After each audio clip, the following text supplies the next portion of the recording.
Fasten your seatbelt. I am taking you for the ride of your life. I'm going to show you what this car can really do. Are you ready? I am ready. Hang on. Okay. Here we go. Hold on to your butts. Forget him, kid. To infinity and beyond! It might be a tumor. It's not a tumor. Not a tumor at all. So you can go ahead and ask me what you're going to ask me, and my natural response could be to get offended. Well, fine, let's talk about it. Any thoughts of your own on this matter? Or is that your thing? You come into a bar, you read some obscure passage, and then pretend you pawn it off as your own idea just to impress some girls? Just another American who saw too many movies as a child. Yeah, well, that's just like your opinion, man. All right. You're listening to the 30-something movie podcast. One movie each week, 30 years in the making.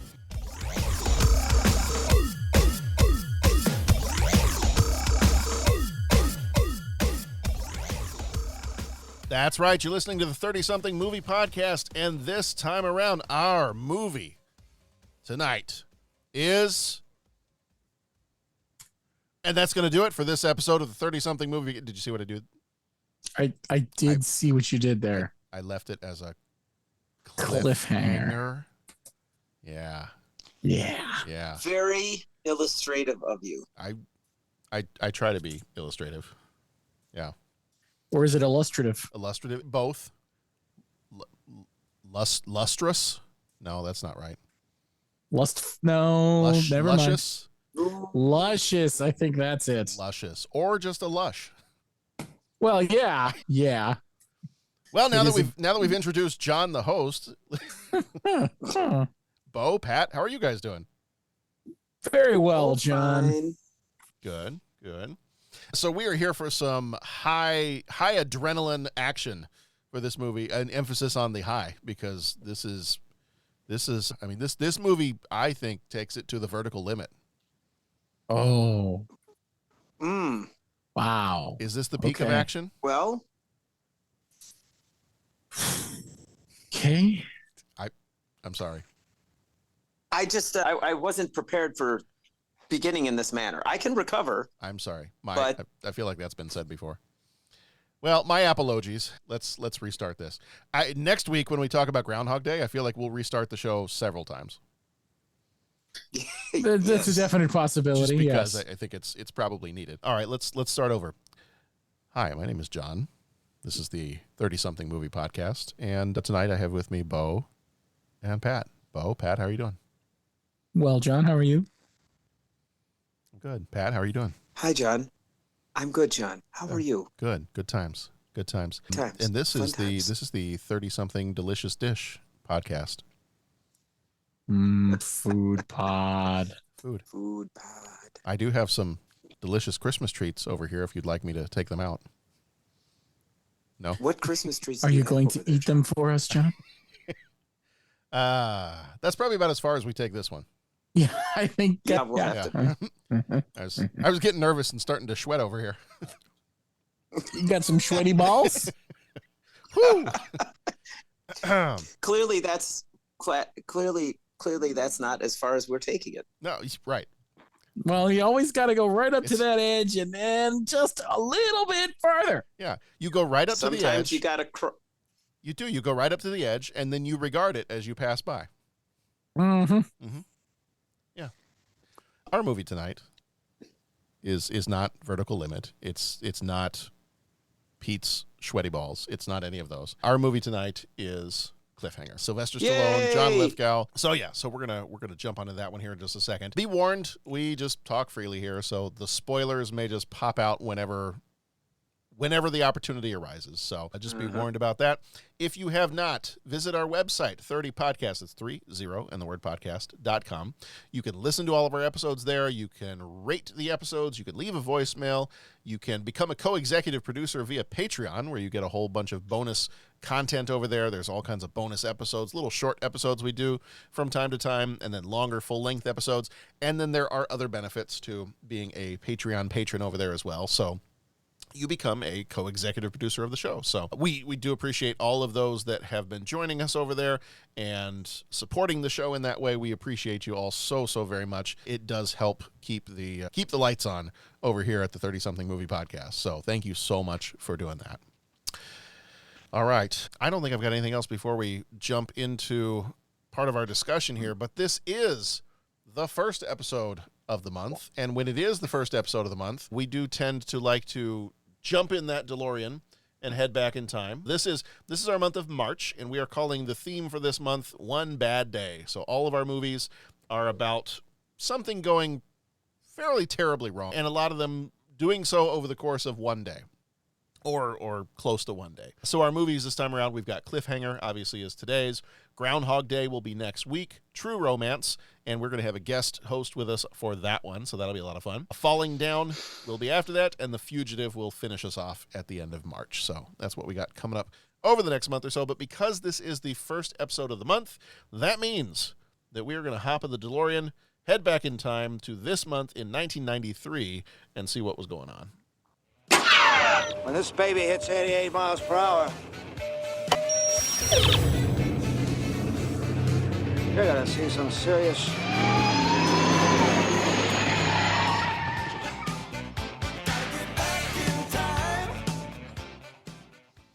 All right, so back in time. Some important events that happened in March of 1993. March 1st, 93 was the first day of Women's History Month being observed in the United States. On March 3rd, the World Trade Center bombing in New York City killed 6 people and injured more than 1,000. And unfortunately, obviously would not be the last terrorist bombing or terrorist attack at the World Trade Center. March 13th, the blizzard of 1993 hits the eastern United States, causing widespread damage and at least 270 deaths. And then March 18th, the Oslo Accords, a peace agreement between Israel and the Palestinian Liberation Organization, are signed at the White House. Famous births around this time. March 1st, Justin Bieber, Canadian singer and songwriter, was born. March 11th, Anthony Davis, an American basketball player, was born. And then deaths, we have a couple here in particular. March 23rd, Brandon Lee, the American actor and martial artist, who was born in 1965. He died. And then March 27th, Cesar Chavez, American labor leader and civil rights activist, who was born in 1927, died. Top book was Robert James Waller's Bridges of Madison County. The top movie was Groundhog Day, directed by Harold Ramis and starring Bill Murray and Andie MacDowell. And the top song was A Whole New World by Peebo Bryson and Regina Bell from the Aladdin soundtrack. That is March 93. Do you guys have anything else March 93-wise? Do you know where you were and what you were doing in March of 93? Probably picking my nose. You know. Picking my nose, picking my nose. And you can pick your friends, and you can pick your nose, but you can't pick your friends' noses. Yeah, I wouldn't recommend it. No. It's usually frowned upon. Literally and figuratively. March of 93. I was just finishing up my first year of high school, I think. Well, actually, you don't finish a year in March. That's true. Well, if you do, you got something going on. I mean, maybe it's a good thing. I'm just saying. But you got something going on. I want to say, 93. Yeah, that's right. Doogie Howser. 93, 94, 95. Yeah, that would have been 93. When are the jazz festivals? You know what? I think that was right around. I'd have to take a look. And see when the jazz festivals are. Because if that was March of 93, that's right about when I saw my first Maynard Ferguson concert at the New Trier Jazz Festival. Okay. And that just set the music world on its edge for Pat Canigallo. Set your little musical heart a pitter patter. Oh my goodness, yep. You have no idea. Well, knowing you now, I have a little bit of an idea. Yeah, that was that kind of helped set my vision into like basically I was seeing the world through a straw. Yeah. And at the end of the straw was the trumpet after seeing that. So maybe it was February. Yeah, it might have been February. So this doesn't count. But you're around that time. Print of retraction. Yeah. Print of retraction. We of all the years we've been doing this, we don't print retractions. We don't need no stinking retractions. Okay, so I'm just going to correct from last month. Okay, that's fine. I should have put that at last month. That's all right. It is what it is. It is what it is. Yeah. All right. Well, our movie this time around is Cliffhanger. It came out on the 28th of May, 1993, rated R, with a runtime of 1 hour, 53 minutes. Directed by Rennie Harlan, who did Deep Blue Sea and The Adventures of Ford Fairlane. Writers for this one were John Long, Michael France, and Sylvester Stallone. Long did Gorilla Monsoon. France did Fantastic Four, the 2005 version. And Stallone wrote Staying Alive. Producers were Rennie Harlan and Alan Marshall. Harlan did, and I want to apologize in advance, Patrick, I couldn't 100% recall. This might be the movie we don't talk about other than Pearl Harbor, but Harlan was a producer for Driven. Driven. The Sylvester Stallone. Oh, yeah. Okay. You don't. Yeah. Yeah. I don't know anything about I don't know anything about it. Okay. All right. I wanted to check. That confirms that that's the movie we don't talk about. Oh, it's okay, John. It's entertaining in its own way. I mean, is it like entertaining as in like watching paint dry, or? Oh, not like watching paint dry. Oh, okay. The paint is more interesting. It's sort of like no. It's interesting. It's interesting, all right. I think dyed-in-the-wool race fans might take a look at it and just go, oh. Okay. And then Mario Kart might be a little bit more factually accurate in describing how racing happens. Gotcha. In real life than this movie, but what the heck? Who am I to say? Who am I to say? It's something though. It's entertaining in its own right. Let's just leave it at that. So here's a question before we've even gotten into discussing this movie. I'm just going to ask this question now. Yes. Well, let's take a little pause here for a second from the rest of the trivia knowledge here. What movie are we talking about? We're talking about Cliffhanger. Oh, Cliffhanger. Yeah, okay. but I'm asking a question that relates to Driven and Cliffhanger. Does Sylvester Stallone then make movies that just make people angry about the pastime they enjoy?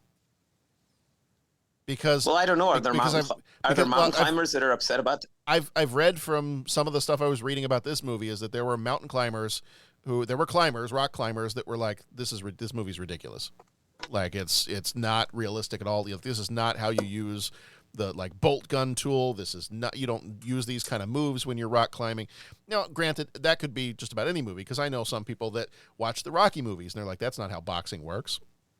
And I know you've said that before about Driven. So I'm just wondering, and Sylvester Stallone's not the only person to have made a movie that was not factually accurate. I mean, it happens all the time, but I think it's kind of interesting that we have this movie that I think quite a few rock climbers got a little frustrated with in terms of the accuracy. And then you mentioned in Driven, Mario Kart may be more accurate than the movie Driven. Yeah, I think having never really climbed mountains, I would say Driven is a little bit more over the top, not believable. I see what you did there. I see what I'm saying there. Driven is a little bit more over the top, not believable than this movie is to mountain climbing. I would just hazard a guess. Like Driven is pretty over the top. When you look at it, it's like, oh my gosh. And every time you mention over the top, I'm like, those your Sylvester Stallone movie jokes are you're striking hard and fast. You're like a cobra, Pat. Piling on. That's right. Yeah, I don't know. I mean, I want to be careful because like there's things that you could look at that with any movie. Yeah. Right. And that's why those things that are so fun to watch, where there's a ton of them up on YouTube where they get like the lawyers that talk about courtroom dramas, and they get like, they'll get like someone that served in the Navy SEAL teams or something, and they'll talk about war movies, or that's why those things are so fun to see. I don't know, like I'd have to talk to mountain climbers. I mean, in terms of race movies, you got to make something that's like totally accurate. Like you could sit here and pick apart Rush or Ford versus Ferrari, like that. But those are made really well. I mean, you could sit and pick apart Days of Thunder, but it's a really entertaining movie. So it's kind of like if it gets people excited for the sport or the thing, then okay, you know what I'm saying? Like you kind of go with it. And like Dennis Matuch, being a boxer, would be the first to point out, like, okay, well, the fights that are shown in Rocky aren't really. Mm-hmm. That's not the way it goes, especially after 15 rounds. Mm-hmm. But then also, you ask him about Rocky, and Rocky's this guy, right? You put that soundtrack on, and the two, like, you know. So I think you just got to. I think you have to be careful picking on movies and picking apart movies, right? That being said, I'm just going to say Driven was a different level of crazy. Driven shares your the accuracy level of Driven is equaled or surpassed only by your love of Pearl Harbor. Yeah, exactly. And I'm on the edge here because, like I said it last week. I am turning over a new leaf. I've kind of been stung by the yuckers of the world as of late, so I don't want to be someone that does it. If you can find a person that really enjoys watching Driven, that's awesome. But I don't know if it would get people excited for racing. Do you know what I'm saying? Okay. It's just I'm curious. I've never seen it. You're making me more curious to see it now. I think it's worth it. You got to watch it at some point. I do love a good train wreck every now and then. Yeah, and there's wrecks. I'll tell you that. I mean, there's lots of cars like flying through the air. Okay. I mean, it's almost it's sort of like it's like going into the quantum realm, right? Where you lose all sense of time and space, and you're not sure which way is up, and if you shrink too small, you'll never come back, and all that kind of stuff. That's kind of like that's kind of what happens when you watch a movie. Oh, so it's like when people let Michael Bay loose from his babysitter, and they allow him to just write a movie on his own. Yeah. There you go. Okay. All right. All right. There you go. That works. All right. Yeah. Let's see. So producers on this one, we said, were Rennie Harlan, who also produced Driven, and Alan Marshall, who also produced Starship Troopers. Music for this one is done by Trevor Jones, who did Last of the Mohicans and Dark City. Cinematography by Alex Thompson, who died in 2007. He did Jesus Christ Superstar and Legend. Editor for this one was Frank J. Urosti. He did RoboCop and Die Hard. The budget was $70 million. The box office was $255 million for this one. So it made a lot of money. It made more money than was in those cases. So that's kind of impressive. Flick Metrics gives it a 62%, and CinemaScore gives it a B. Starring Sylvester Stallone as Gabe Walker. He was in Rocky and Over the Top. John Lithgow was Eric Quaylen. He was in Harry and the Hendersons and The Adventures of Buckaroo Banzai. Michael Rooker was Hal Tucker. He was in The Walking Dead and Guardians of the Galaxy. Janine Turner was Jessie Dane. She was in Steel Magnolias and Northern Exposure. Rex Lynn was Richard Travers. He was in Rush Hour and Wyatt Earp. Caroline Goodall was Christelle. She was in Schindler's List and Hook. Leon played Kinnett. He was in Colors and Cool Runnings. Craig Fairbrass played Delmar. He was in Top of the Pops and For Queen and Country. And Paul Winfield, who died in 2004, played Walter Wright. He was in Star Trek II, The Wrath of Khan, and The Terminator. All right, some little trivia stuff here for you. So the film actually holds the record for the most expensive aerial stunt, featuring Simon Crane crossing between two planes at 15,000 feet without safety devices or trick photography. To enable the production, Sylvester Stallone reduced his fee by the cost of the stunt, as the insurance company would not cover the stuntman. Stunt was filmed in the U.S. because it's illegal in Europe, where most of the movie was shot. Though Crane did not enter the second plane, clever editing creates the illusion that he did. A sequel to the movie was planned in 1994 by TriStar Pictures and Carolco Pictures, titled The Dam, where Stallone's character fights terrorists who take over Hoover Dam. However, the project never progressed beyond the developmental stage. Stallone attempted to revive it in 2008, but was unsuccessful. I feel like then you start to get into the Die Hard thing of how can the same thing happen to the same guy twice? Right. I understand it if you're James Bond and you're an international spy. That's why the same thing happens to the same guy twice. But if you're if you're like a mountain search and rescue guy, then how does the whole terrorist thing happen to you twice? Little suspect there. The late Wolfgang Gulich, widely regarded as one of the most skillful, daring, and popular rock climbers of all time, performed as a climbing double for Sylvester Stallone in this movie, and he actually died in a car accident shortly after filming had wrapped. In the original version of this, there was a 40-foot jump from one cliff to another by Sylvester Stallone's character, and it was shown to test audiences, but they later cut it from the movie because the test audiences considered it to be impossible, and they were laughing at it during the test screening. You mean laughing at the star doing a stunt is bad? I see, apparently. Here's where, even though I mentioned vertical limit earlier, here's where that comes in. The clip was actually later redone using computer graphics for a shorter jump in the film's final scene, and a similar jump was actually later featured in the movie Vertical Limit. And then finally, this is, for me, just personally, this is my most favorite piece of trivia that I found for this movie, is the character of Quaylen, played by John Lithgow, chewing like a rabid puppy, chewing every bit of scenery he had. Rennie Harlin's first choice to play Quaylen was none other than the starman himself, David Bowie. I think that could have been fun. I agree. I would have loved to have seen that. So, all right. Did you guys have anything trivia-wise that you know or want to share about this movie before we head on into our synopsis and our major moments? No, man. Going once, twice. Okay. All right. The synopsis for this one. In a world where danger lurks at every turn, one man will face his greatest challenge yet. Sylvester Stallone stars as Gabriel Walker, a mountain climber haunted by a tragic past. When a routine rescue mission turns into a fight for survival, he must battle both the elements and a group of ruthless terrorists led by John Lithgow. With death-defying stunts and heart-pounding action, Cliffhanger will keep you on the edge of your seat until the very end. Get ready for a thrill ride like no other.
All right. So there is no dialogue whatsoever in that trailer. I know, and I'm going to jump in and say that was interesting music. Yeah. It almost had the sound of Glory. Like the charging of Fort, not Fort Sumter. I forget what the name of the fort was they charged at the end of Glory, but it sounded like Glory, and it was not the soundtrack music. So I don't know if it was the temp track or what they said, but but at least, well, I don't want to speak. Well, because that's Mozart's Dies Irae. Right? Is that what that's titled? Yeah. Yeah, because that's the Dies Irae from Mozart. I'm trying to remember what the full title of that is, but Dies Irae, Mozart, from the Requiem. Yeah, it's from the third section of Mozart's Requiem, the third section called Sequentia, and the first part Dies Irae, which also has the other ones that, like in the movie Amadeus, you hear the Rex Tremendi, the Confutatis, the Lacrimosa. Mm-hmm. But yeah, that was the Dies Irae from Mozart's Requiem. Well, very cool. So Yeah. obviously they put that in as filler, or because I don't think they used that in the movie. No, I don't remember it being in the movie. Well, and that's one of the things about this trailer is you don't have any dialogue. You have just this very epic classical music to it. So even if, and we'll talk about this a little bit as we go along, because I think spoiler alert, we all, I think, enjoyed this movie. But I think we can also recognize that this movie maybe has quite a few flaws to it. And so if you're going to take a movie that maybe has some flaws, maybe if you consider the flaws to be with the writing or with any of the performances or anything like that, how do you then take a movie that maybe you're worried about and sell it to audiences? Well, you put some pretty epic music in the trailer, you show the visuals, and you just go, bam, here's Cliffhanger, come see it. And I think that's if anybody who made this movie was at all worried about it, I think that's probably how you do it. It's like you put some great music, you don't need any dialogue, you can just sell this movie with the intense visuals and get their butts in the seats. So I'm not saying that's what they did, but if I were a movie producer and I was putting this together, then maybe that would be one reason I would do something like that. Because it's not very often that you have a movie trailer that has no dialogue from the movie at all. Right. It's most of the time we're talking about the dialogue that they didn't end up using, but that was in the trailer. Right. Yeah. So, all right. So major moments from this one. I'm just going to walk us through it because it's pretty much once you get like to the middle of the movie, it's pretty much the only description for this is Stallone fights terrorist on mountain. And just different variations of that. So we will start off at the beginning though, because we know that this is at least partially written by Sylvester Stallone.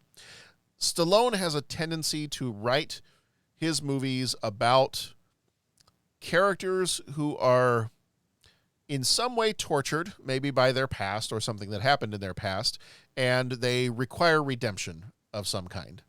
And so that's a pretty regular thing that pops up in Sylvester Stallone's movies that he writes.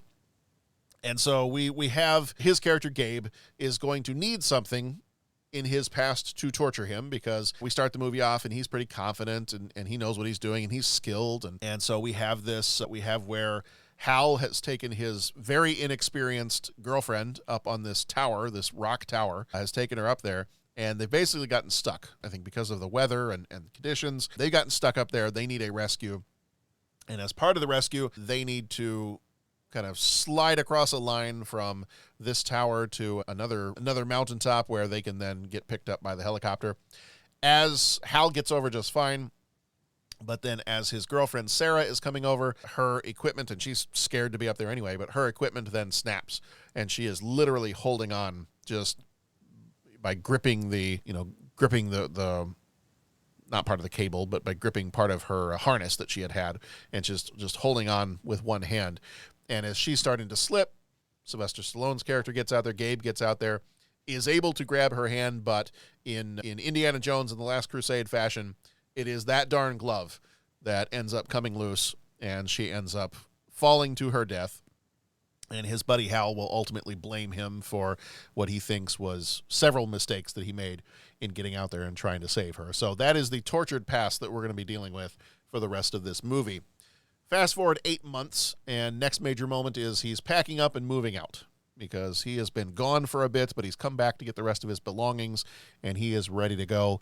And kind of tries to get Jessie to go with him if she's willing to, but is not really interested in doing that. So he's going to pack up his stuff and just go, because he's lost the feel for the rock climbing, and he's not ready to get back out there. He wants to go do something else. So then the next major moment is we have the midair heist. And this was a pretty intense scene where you've got the heist between the two planes and them trying to steal these cases with all this money in it. I think it was they were uncirculated bills valuing, was it over $100 million? That sounds right. I think 100 million was their total. Can we just spare a second for Sure. when they were all about ready to board that plane? Yeah. I think at one point there were like 4 or 5 actors on screen that all came directly out of central casting for 80s that guy. Oh yeah. I mean, I was like, dude, it's that and that guy and that and that guy. Yeah. And that guy and that guy. And I couldn't think of one of their names. Oh yeah. Because I'm an idiot. But I mean, it was all that guys. I could name like, oh, that guy was in these 10 movies. That guy was in this. That guy was in this. That guy. But how awesome. Like that right away made the movie awesome. It was like they took every that guy and put them in this movie. Yeah. All in the same room. I didn't mean to interrupt, but I just wanted to put us. No, you were dead on with that. Not at all. Yeah. So they get to that point where they're going to bust these things. They're going to take off the back part of the plane, and they're going to bust these things out of there and cable them across to the other plane and to the other plane. And then I thought it was kind of funny that this one, the undercover agent there, starts grabbing these guys with masks on their head, and one of them says, or perhaps he's wondering why someone would shoot a man before throwing him out of a plane. And the CIA agent says, well, at least you can talk. Who are you? It doesn't matter who we are. What matters is our plan.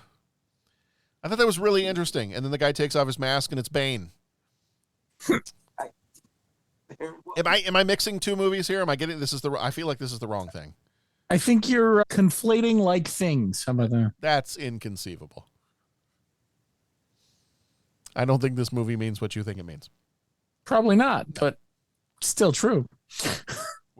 We continually digress. And digest. And hopefully, if not, we're in trouble. Indeed. But yes, we have the midair heist, and they are starting to get these cases, but then bad things happen, and everything comes crashing down. And this is the catalyst for the whole deal, is they've lost these cases. They're able to track them, but they've lost them in the mountains, and they basically need to call for help, and they are going to kind of coerce and force the mountain rescue people to help them find these cases. So that is the next major moment, is they get Hal and Gabe, and they are forcing them to find the cases or they will be killed. The rest of kind of the middle of the movie is exactly what I said before. It's Gabe fights terrorists on mountain. And in different ways, he escapes at one point. They think he's dead, and he's kind of able to take some out, and there's a little bit of Die Hard stuff going on here. And so we can kind of fast forward then towards the end of the movie, where Jesse is now part of this, and Gabe and Jesse are hanging out. They're trying to save Hal. Poor Frank, doesn't really make it. He comes in the helicopter, and Frank's life as an artist and as a living, breathing human being ends fairly quickly at that point. And then you get the helicopter showdown at the end between Quaylen and Gabe, and that does not end well for Senor Quaylen. And all said and done, they are the two kind of clueless teenage guys get gunned down as well. That was kind of a sad scene. Yeah, that was wrong. I mean, I was like, okay, so the guys are kind of hapless, but you don't need to gun these guys down. I mean, by the time they had killed Frank, and then they start to gun down these guys, I'm like, wow, you just really trying to, you're really showing, not telling, about how evil John Lithgow is here. It's almost like the bomb scene in the 1966 Batman movie. It's like, okay, so he's trying to get rid of a bomb, and there's nuns, and then there's a baby in a carriage, and then there's a marching band, and then there's ducklings. And yes, let's just continue to show all the most extreme ways that this bomb is a terrible thing. Or John Lithgow is a terrible, terrible villain. Mm-hmm. All right. I think I've covered all the major moments. Did I leave anything out? No, John Lithgow, terrible, plain. I think you got the big stuff. We got the basics there. All right. Let's go from the heights of this to some deeper thoughts. And now, Deep Thoughts. I have an opinion on this matter. Don't mince words, Bones. What do you really think? I like it a lot. Wow. It's very deep. Thank you. All right. So first question, do you like this movie? And when's the first time you saw it? This was the first time I had seen it, and I was pleasantly surprised. Yeah. Yeah, same for me. This was also my first viewing, and I kind of went in with fairly low expectations. My expectations were heightened just a bit because John Lithgow was the villain, and I was like, all right, okay. And so I went into this. I'm like, well, I remember seeing the trailer for this, and I remember even at age 13 was like, all right, that's probably a brainless summer blockbuster popcorn flick. And I wasn't wrong, but that doesn't mean it's not enjoyable.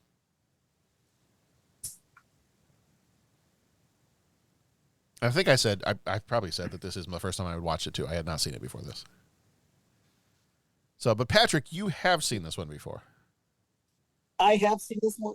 I saw it pretty close to when it came out. Okay. I don't think I went and saw it in the theater, but I'm pretty sure when it came to video, I saw it at some friend's house. Yeah. You know, but yeah, I remember when it came out. Great movie. Loved it. I mean, listen to our collective works and you'll see pretty quick. It tends to have all the things that I like in it. The villains were bad guys. And, you know, Chris Stallone being awesome. He looked good in it too, right? I mean, It was just very entertaining. He was in great shape. It was great seeing Yondu in there. Of course, I didn't know it was Yondu back in the day. I just knew it as the guy from Days of Thunder. Yeah. But yeah, it was just awesome stuff. And I remember everybody that saw it in the theater would come back and be like, dude, some guy got totally stabbed with a stalagmite, you know, just like, that was the thing that everybody, that's the only thing I knew about this movie going into it was that some guy's going to get impaled on a, is it stalactite is the one that's point down or is it the stalagmite? Stalactite is the one pointing down. Okay, then it was a stalactite, right? So some guy gets stabbed on a stalactite and everyone's all fired up for that. I think I saw it then.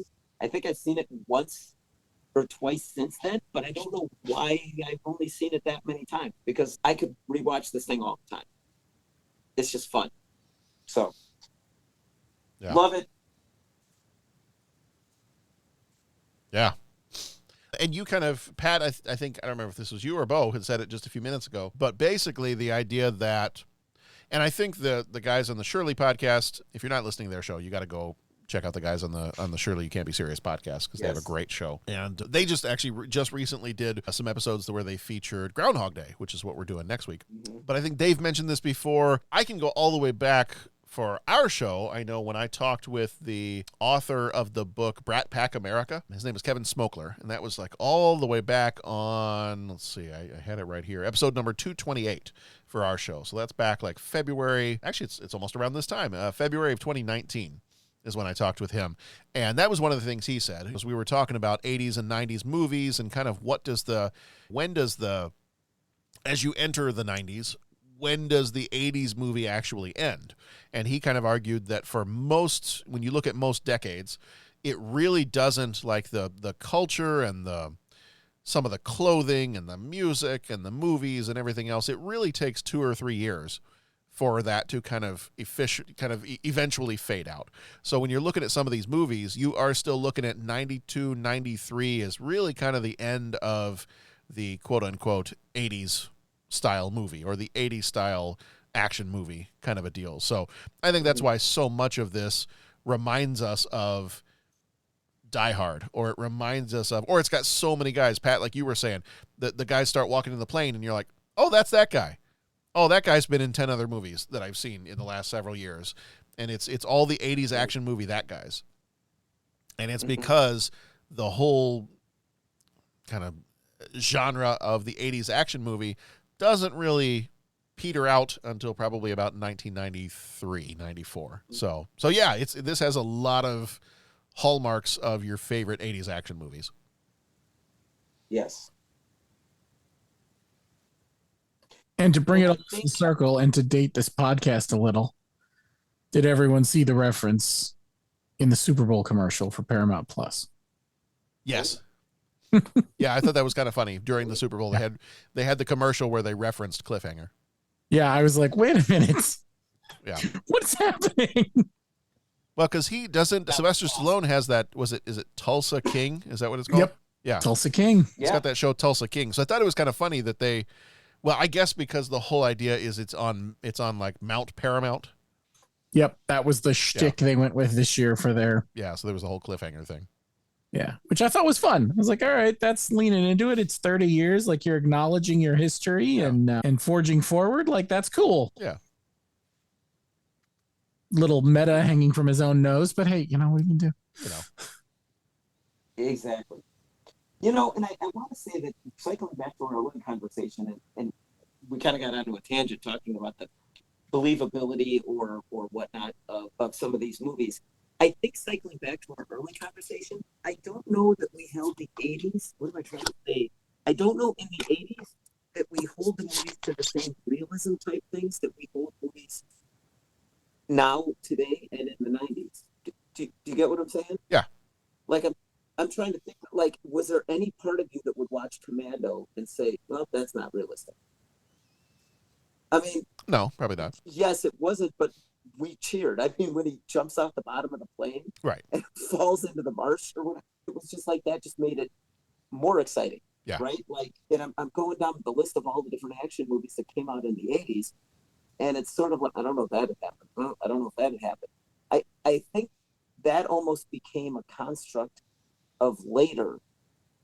Do you know what I'm saying? Mm-hmm. Now, I'm sure if there are people that are climbers that are out there and like throwing things at their podcast device, because I'm like, I get it, right? Like, it doesn't matter whether it's the 60s, 70s, 80s, 90s. Like, if there's stuff that just isn't factually correct, it's not factually correct. But I think, I don't know, like, I just going along with your point, if this fits more in with the 80s mold, I just don't remember, and maybe because it was my age, I don't remember taking movies apart at that level and saying, well, that's not right, that's not right. It could just be, well, this is the movies, it's supposed to be fun, and go with it.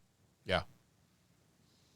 So there are moments where some of the ridiculousness, and when I say ridiculousness, I mean fun ridiculousness of this movie, makes me think that this movie could be mistaken in some ways for a canon film. Oh, sure.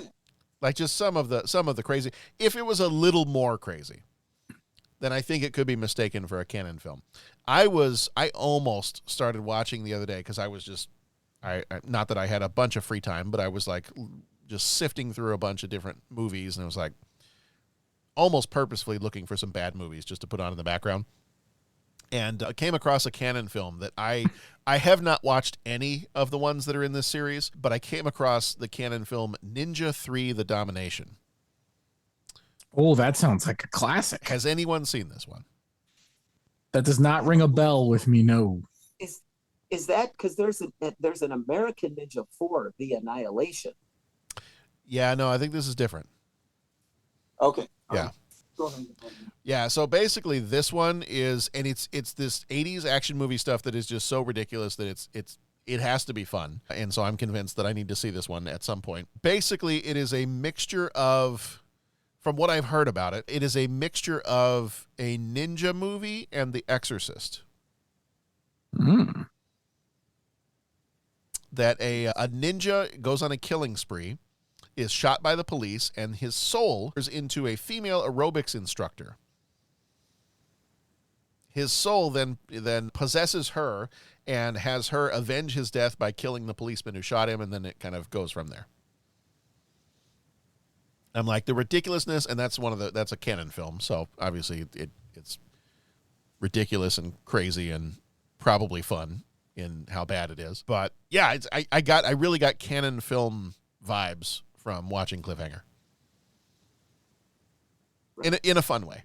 Like, some of this is fairly ridiculous, but it's kind of fun. And same thing, like you said, like you said with Commando, same kind of thing. It's like, this is ridiculous, but it's fun. Yeah, and that's the thing, is it's supposed to be fun. Yeah. Right? Like, even it was awful seeing the young hikers being killed like that.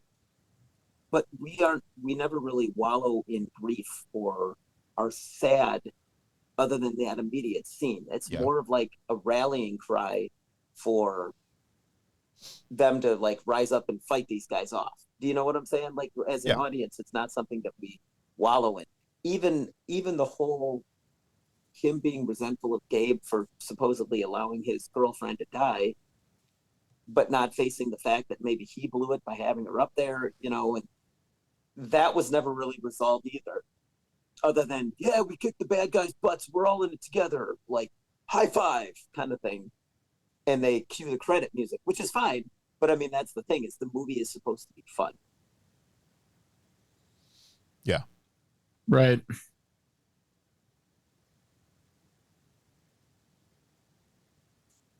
So the only thing, so my next question for us is, we've talked about kind of what works for us in this movie. Is there anything in this movie that does not work for you? And I can share mine immediately because it's about the only thing. I cut this movie some slack. It's about the only thing in the movie that kind of bothered me was John Lithgow's villain was almost a little too over the top. Yeah, it sort of felt like he just didn't care. Like, didn't care is the wrong word, but like, it almost felt like he was just there for the paycheck. I'm going to ham this up, chew this scenery, and the rest of it be damned. Yeah. You know, he was a little much. It's a good way to put it. Yeah. Part of me was like, it almost felt to me like the director of this one was like, hey, John, loved you in Ricochet. Can you like take that one and notch it up a few more? Like take the crazy from Ricochet.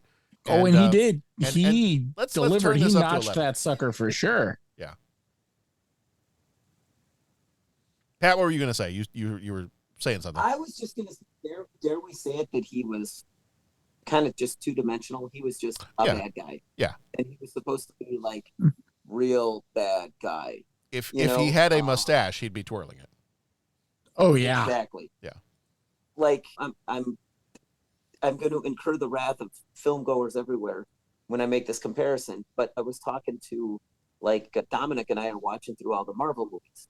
Okay. And we just finished Endgame this weekend. And, you know, Dominic's like mind blown at the whole epicness of Endgame. But one of the things we talked about as we went through each thing was the different bad guys, right? Because I said to Dominic, one of the things I've learned in studying all these movies and talking to the guys on the podcast is like the bad guy is really what makes the movie, right? So what were some of the bad guys that were really, we talked about Thanos, we talked about was it Killmonger?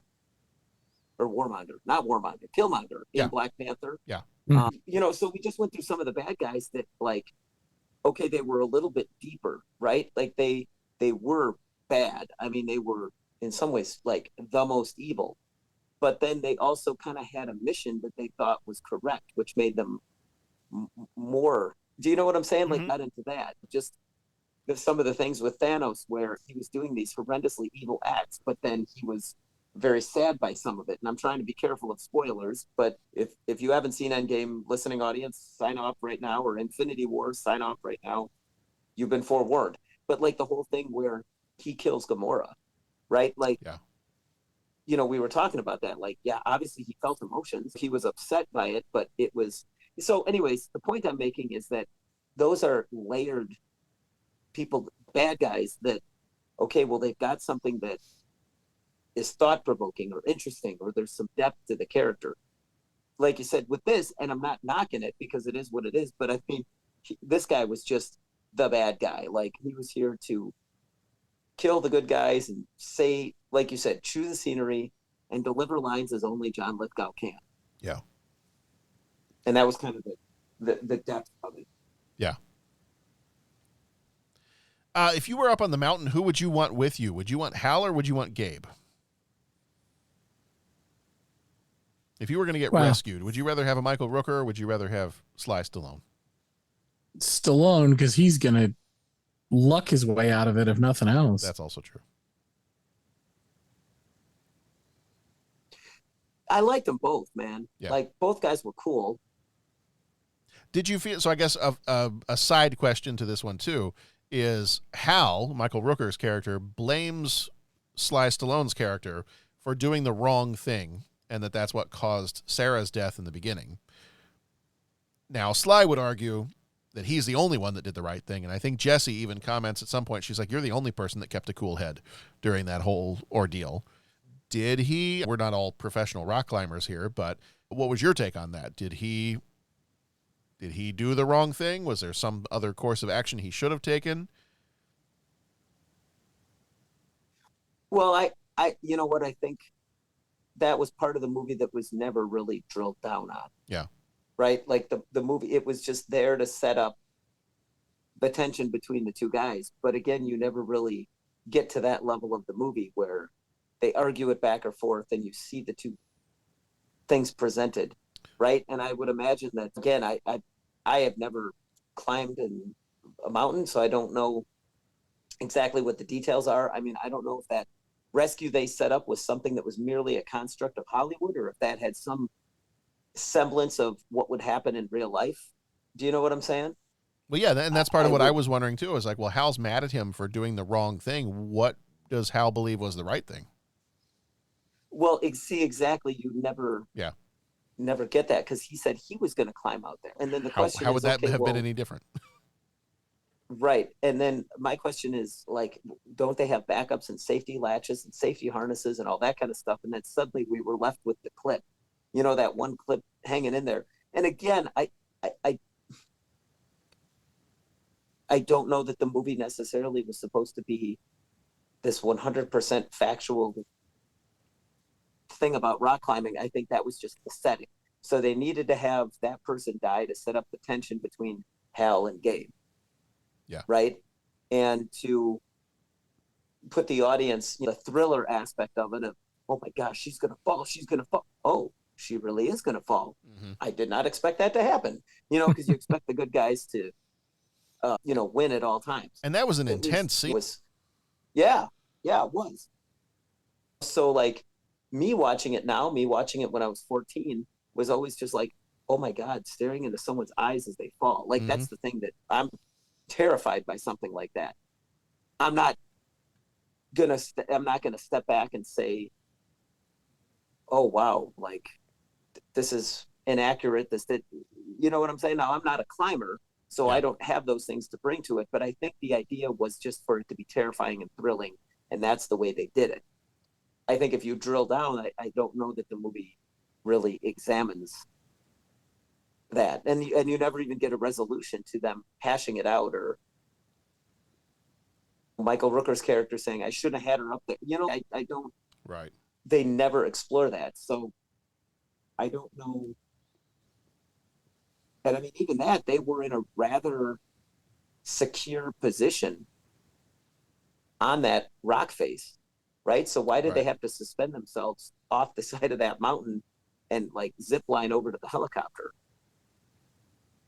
Do you know what I'm saying? Like, and again, maybe this is just incorrect, but I mean, like, Coast Guard helicopters have, like, those little baskets that they drop down and put people in and hoist them up. They could have just dropped a cable down and connected, or maybe the helicopter isn't equipped with that. But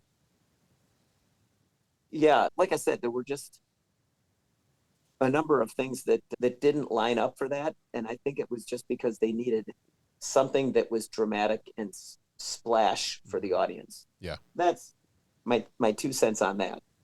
Yeah. All right. Was there anything else that did not work for you in this movie? That I can think of. I think we talked about all the over the topness of it and just the cheesiness of some of the stuff. But I think all in all, solid effort. Beat my expectations. I mean, I didn't go in with much. Don't get me wrong, but hey, go for it,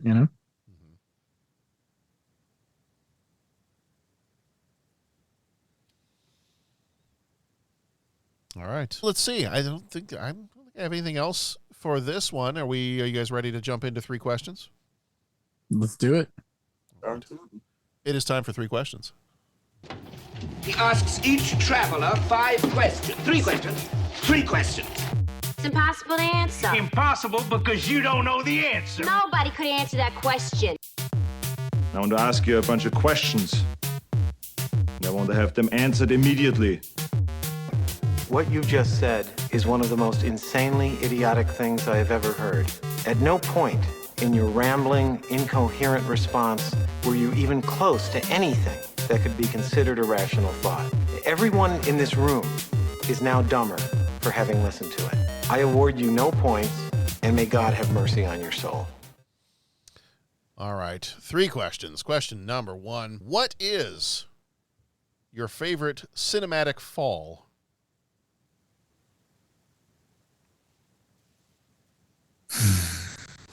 I had some serious thoughts about this. I made a serious. What are your thoughts, man? I made a serious list about this. Yeah, right? Well, I don't. Okay, so the first one that pops into my head has to be Hans Gruber. Yeah. I mean, agreed. We chewed that up, that he falls so slowly, like it is just perfect. So yeah.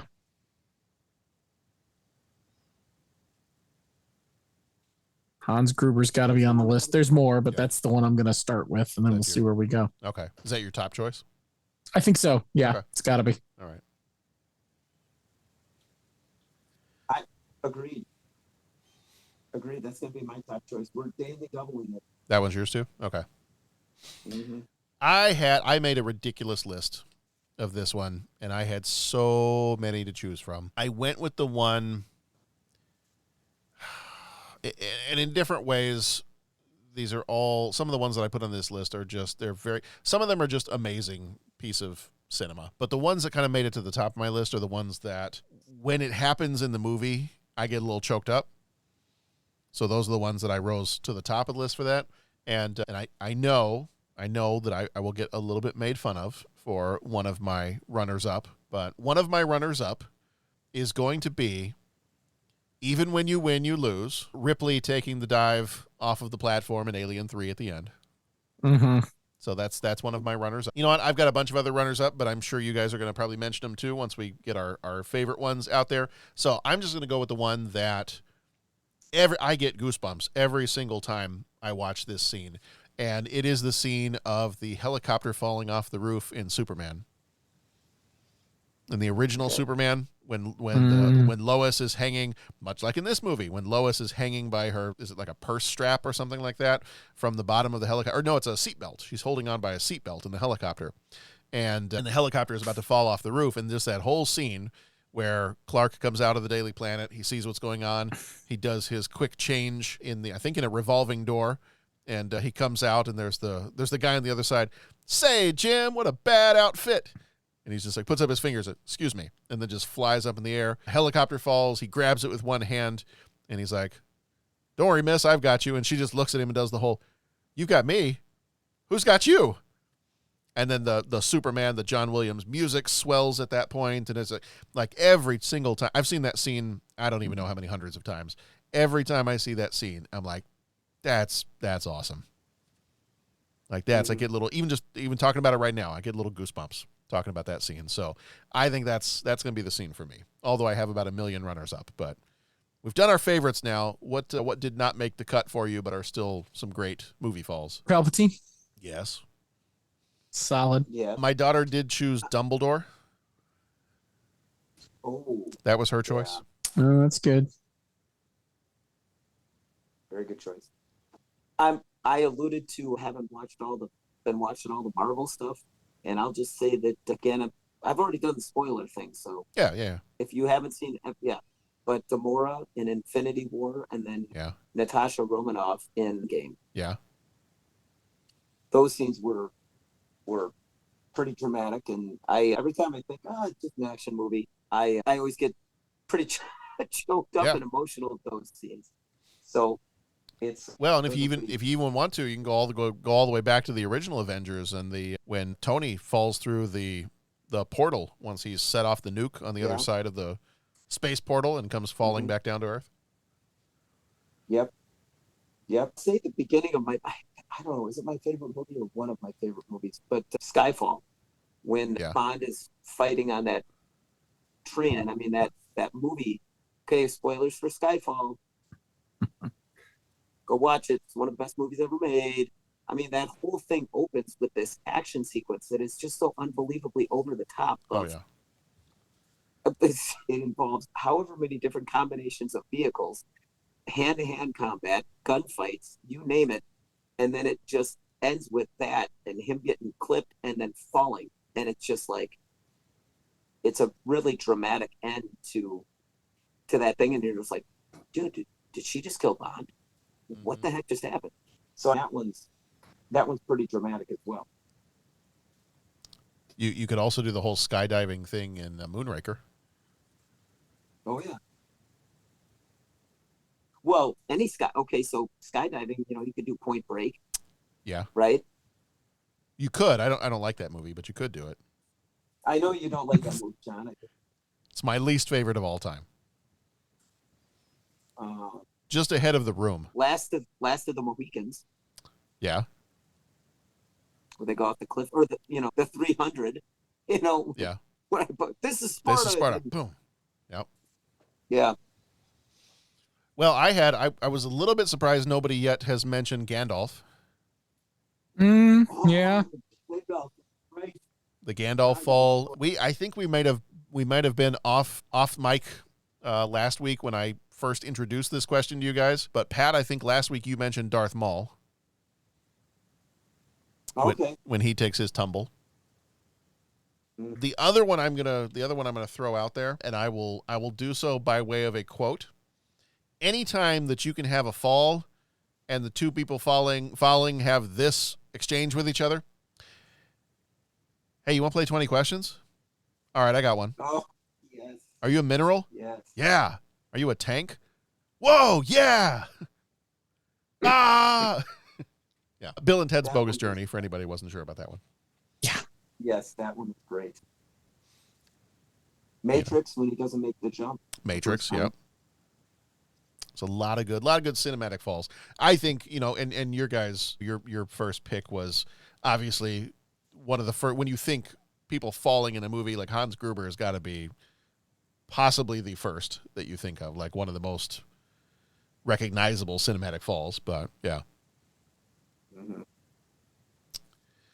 All right. Let's see. Question number 2. Is there a particular mountain that you would like to climb? Like, even, let's say you were a professional rock climber. You had the skills to pay the bills and not fall. What mountain would you like to climb? El Capitan. Okay. Because it's there. That's the reason you do There it is. Well, if you're saying El Capitan, like the only other one I know is K2. Right, like Mount Everest. Mm-hmm. Right, but then K2, and boy, I'm pretty sure they're not the same, but I honestly don't. I still get confused as to where each one of them is specifically. But I read the book No Way Down I think it was about climbing K2. It's a fascinating book, but I suppose that one. But yeah, that's a heck of a thing. One of our colleagues, I think her husband just was climbing Mount Everest. Oh, really? Oh, wow. Yeah, yeah, and got so far up and then came back down. Yeah. Which is, I guess, what you do when you climb a mountain. You go up and then come back down. Right. Well, you would hope so. You would hope so. So yeah, but yeah, I suppose I would just name any of the big name ones that. What about you, John? Which one do you climb? I would, of course, any chance I get to go to Scotland, I'm going to do that. So I'm going to climb Ben Nevis in Scotland. There you go. Okay. So then I can maybe just stay up there and live there. There you go. So maybe that's a mountain that you climb up, but don't come back down. But that would be mine. There was always, I remember when I was in school over in the UK, there was always like the running joke when we would be listing like some of the tallest mountains in Europe and in the UK in particular, because that's the tallest one in Scotland. In elementary school, the kids would be like, there's Ben McDewey and Ben Nevis and Ben Dover. I love everything about that. I did too. I chuckled every single time. No. All right, final question. What is your favorite cliffhanger in a movie, TV show, or book? Oh, before we get to that, I'm surprised that none of us said for mountains that none of us are going to climb the steps to Mount Salea. That's fair. I'm kind of. I feel like we failed the podcast. How do you feel? Yeah, that's exactly. Tell Mother I feel fine. I feel fine. Anyways, I'm sorry. Yeah. Well, along those lines, I think one of the best cliffhangers ever in my world is always Mr. Worf. Fire. Yeah. Right. I mean, right. Bum, bum, bum. Holy crap. But I did do some digging, so I have some honorable mentions, but I'm going with my pick is Mr. Worf. Okay. Fire.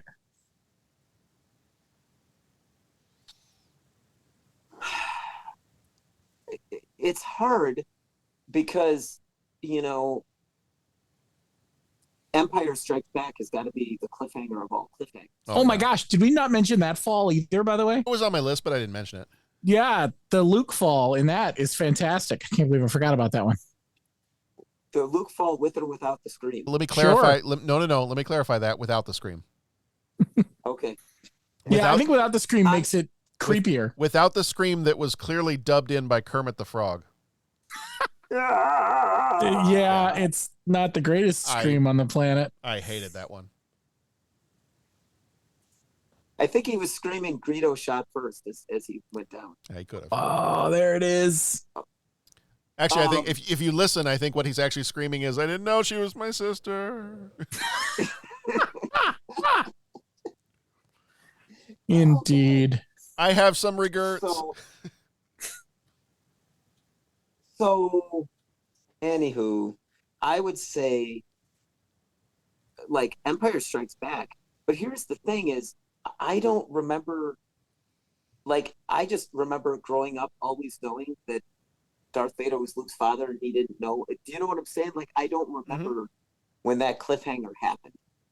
Do you get what I'm saying? Like, I remember it, but it was like it was always part of my consciousness. So I never felt that cliffhanger feel. That's just like with Star Trek. I grew up watching the original reruns syndication of the original series. Yeah. And then catching the movies. But the movies, like, it had already happened. So it was like, Spock's dead. Wait, what? Spock's dead? What? Yeah. Like, but it wasn't like I was watching all of Wrath of Khan and then, oh, they go there.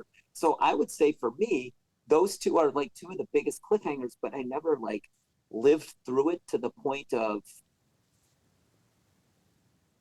do you know what I'm saying? Like, oh my God, like, what are they going to do with this? Do you get where I'm going with that? Yeah. Mm-hmm. And then I don't want to be, and I'm going to go to my Marvel reference. You know, the whole end of Infinity War was quite a cliffhanger because when I was watching that with Dominic, he was scandalized. He, as the stuff was happening and various characters were meaning their untimely end, Dominic was like, "Oh, Dad, no, not this guy too. Oh, no." Like he was upset, and he's like, "Really? They're going to end it there? Like, how dare they?" And I guess I was just old enough and jaded when that came out, and not because I loved it. But I remember walking out just being like, okay, I know they're going to get out of this somehow. Do you know what I'm saying? Yeah. Like, because I know there's going to be another movie. So I mean, those were like three of the biggest cliffhangers. I don't know what I'm trying to say, but it's like I kind of, the first two, I think back and I don't remember ever being there and then having to wait a whole year to find, or 2 years to find out what they do in Return of the Jedi. Mm-hmm. I think it was more like it was always part of, like I already knew the result and the beginning with all of that. So I don't know. I mean, to be honest, you said books too. I think one of the biggest cliffhangers, every chapter in Harry Potter, Potter makes you need to turn the page and find out what happens next. Even the ends of the books are like that. But I'd have to say, if I have to pick one, I'm kind of talking myself through this answer. I didn't have an answer. I'm just rambling. Yeah. But I think I'm going to talk myself into the end of the Half-Blood Prince. Harry Potter and the Half-Blood Prince. I think that is the biggest cliffhanger. Yeah. Because I remember, like, as soon as I shut that book, it was like everybody that had read that book, I'm like, well, what do you think? What's going to happen now? What do you think they're going to do? And just the hours and days worth of conversation of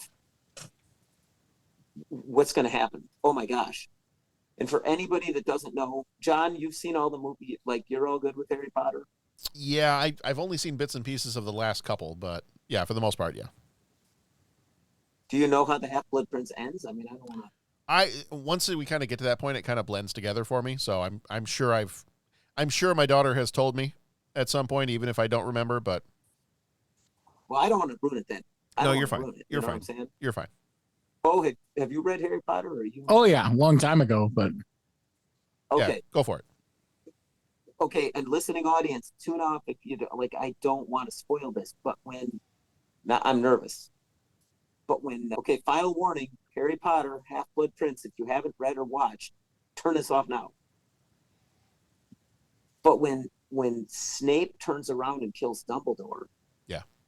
you're just like, what just happened? Your mind is like completely blown, because you just like, I had no clue which way that book was going to go.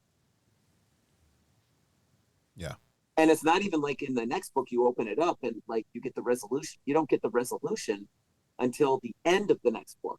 Mm-hmm. You know what I'm saying? Like, it's, so I don't know. I'm talking myself through it, but I think those were the biggest cliffhangers. But I think that for me, that I mentioned, but I think that Harry Potter and the Half-Blood Prince, that one takes the cake.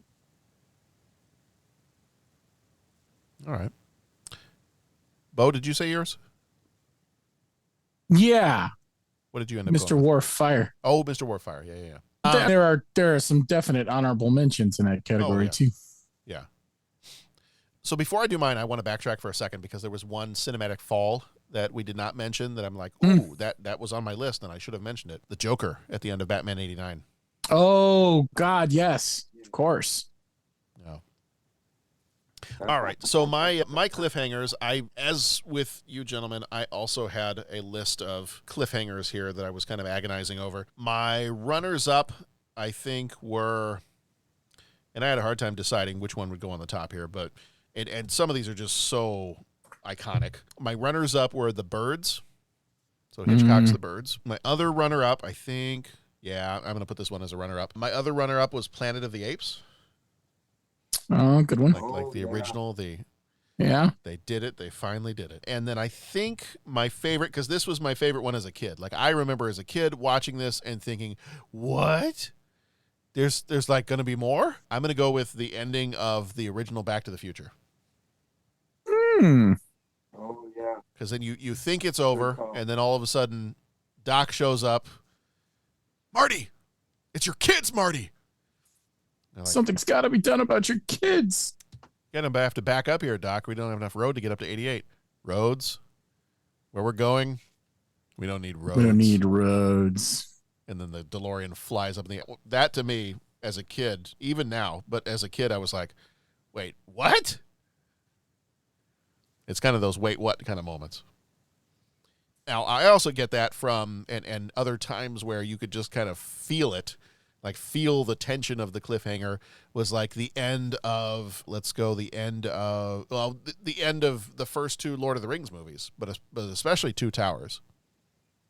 Like that whole scene where you've got, it does kind of the camera does that slow pan upward, where it starts to show you've got the Nazgul riding in the sky, and you can see Mount Doom in the background and all that stuff. And that was kind of a great cliffhanger at the end of that one, and that Gollum is going to lead them astray and all that. So that would have been definitely on my list too, but I think I got to go with Back to the Future. Good choice. It's funny when those, I mean, this is like saying I breathe oxygen. I love the Lord of the Rings movies. Oh, but, yeah. I mean, I remember when Tammy and I we all went to go see them, and I don't know if that was before, like, the 4-hour, that was when they released them at home videos, when they had the 4-hour supercuts, right? Like the ultimate editions, yeah. Yeah. The extended but cuts. I mean, the theater ones, yeah, the theater was pretty long too. And the best part was we got to the end of Fellowship of the Ring, and they start walking away, and it's the Fellowship is broken, and I'm just like, oh no, what's gonna happen? And like, I can't wait. And, oh, now we gotta wait. And Tamara was like, I was so nervous there was gonna be more movie after that, because I was so ready to be done. And not that she didn't like it, but she needed to take a break and like walk around, because we've been in the theater. She's like, I was really worried there was gonna be like another hour of the movie. Yeah. So, anyways, that was kind of a funny story about that video. That was my wife when we went to go see Return of the King in the theater, and it had the seven different fade to black endings. Yeah. Yeah. Right. That was her when we left the theater. She's like, again? Really? Just fade and be done with it. I have to admit, that's how I feel about a lot of James Bond movies. Like, didn't this just end? Yeah. Love James Bond, but sometimes, man. Sometimes just less is more. Yeah. All right. Well, guys, that's going to do it for Cliffhanger. Do we want to hit any of the honorable mention cliffhangers? Oh, go for it. Inception. Inception, yes. I don't know if it's technically a cliffhanger because you're not exactly left on the edge of your seat, but you don't know what happened in the end of Monty Python and the Holy Grail. That's true.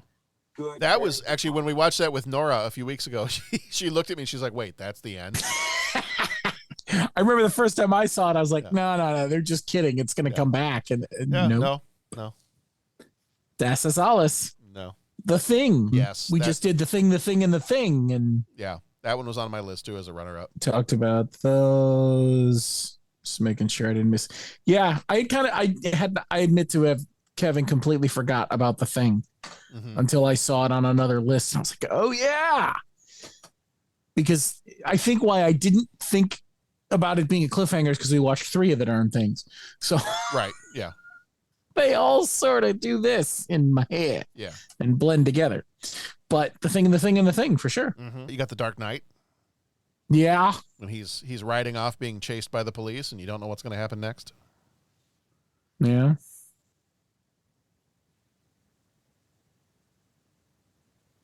Iron Man at the end of the movie.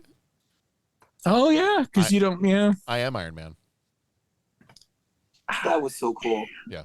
When that came out, I mean, that was so awesome. Yeah.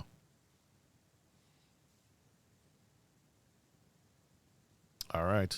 Got any other runners up worth noting? I think those are the ones that need mentioning. Okay. All right. Well, this has been Cliffhanger. That's going to do it for this one. If you want to find out more of our episodes, 30podcast.com. If you want to reach out to us, we are at 30podcast on most of the different social media outlets. We're on Twitter, we're on Instagram, Facebook, Mastodon, like all these different social media places. So check us out on each of those. Our next episode's coming up. We have got, like I said before, this month of March is our One Bad Day theme. This one was Cliffhanger. Next week is Groundhog Day. Week after that is True Romance, Falling Down, and The Fugitive. Our Patreon episodes, if you haven't joined us yet over there on Patreon, any level of support there really helps out the show, but it also gives you access to these bonus episodes. Patreon, our full-length Patreon episode will be Octopussy. Speaking of James Bond movies, Octopussy from 1983. Our Patreon shorts will be Superman 3 from 1983 and Shazam! Fury of the Gods from 2023. And then if you want to look on ahead to April, that month is Location, where the title of each of the movies has a location in the title.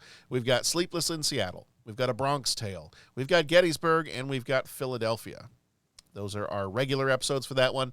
Our Patreons for April, the Patreon episode will be The Razzies of 1993. So that one is Indecent Proposal, Body of Evidence, Cliffhanger, Last Action Hero, and Sliver.